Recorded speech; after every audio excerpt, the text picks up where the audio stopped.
Wow. Did you see that? Wow. That makes it all worth it. You can take me to jail now.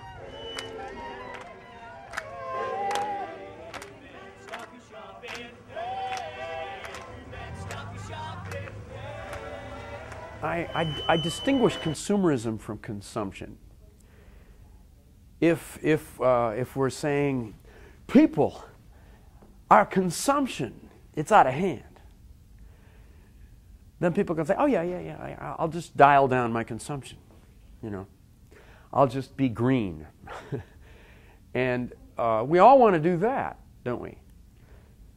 Consumerism is a way of life. Consumerism is a society. We live in a consumer society. Well, this movie, in fact, was not picked up by commercial distributors because of the Walmart criticism. Walmart distributes half the DVDs in the United States now, and they just point blank told distributors they wouldn't pick up their other movies if they picked up this one. So there's a direct problem we're having. Consumers have the responsibility of driving the economy, and where we have no manufacturing base, so forth and so on. It's a retail economy. It's a consumer society. And I don't think that spirituality and humor are mutually exclusive. And I think we get into trouble when we have a kind of reverence that limits our rhythms, limits the meaning of our language. I think we can laugh and pray at the same time. Consumerism is an isolating system, and we reach out to each other only through products, through the mediation of the mega companies. When real change, when the change that we envision in the Church of Stop Shopping takes place, then the complexity and fun of people making their economy together, making their culture together, it's undeniable. It's joy. It's the change-alleluia. It is change going on minute by minute. So we feel that it's about standing in the doorway of your own home and saying to yourself, well, I'm just going to be a detective in my own life. I'm going to assume that the best gift I can give my loved one, I already have. It's here somewhere. I can walk to it. Maybe it's in that closet from last Christmas. Maybe I forgot I bought it. You know, it's on my street.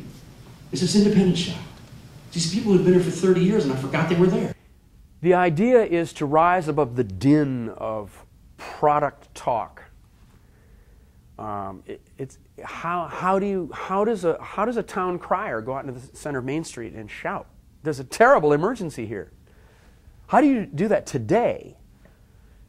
You know, within seconds, there are 20 other town criers out there with corporate sponsorships.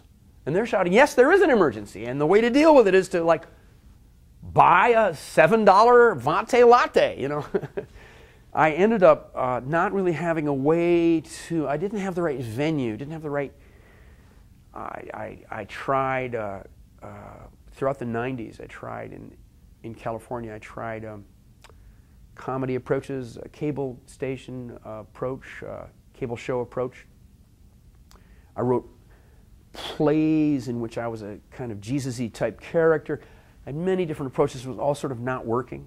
I decided to do the Elvis impersonation approach to the 3 a.m. Trinity Broadcasting Network televangelist, and started developing, kind of writing my theology there, identifying the devils, identifying transcendence, and kind of created it on the spot. Mickey Mouse is the Antichrist, children! And that's how it started. People, tourists, listen to me. Mickey Mouse is the Antichrist. We have to start our own church that isn't about the worship of the retail moment. Goofy's come to steal the dreams and imagination of your children. Hallelujah.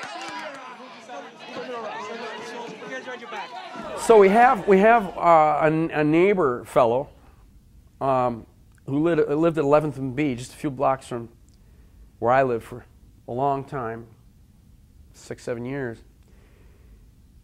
in the East Village. And he approaches me in a bar, introduced by a mutual friend, but I'm meeting him. He's Morgan Spurlock from Super Size Me. I'm Morgan. And he says, well, I saw you in a community garden in 1999 when I was a film student, and I've been walking past Starbucks exorcisms and so forth ever since. And I said, well, saw your film. Thank you. Thank you for your work. And, we spent a few hours talking.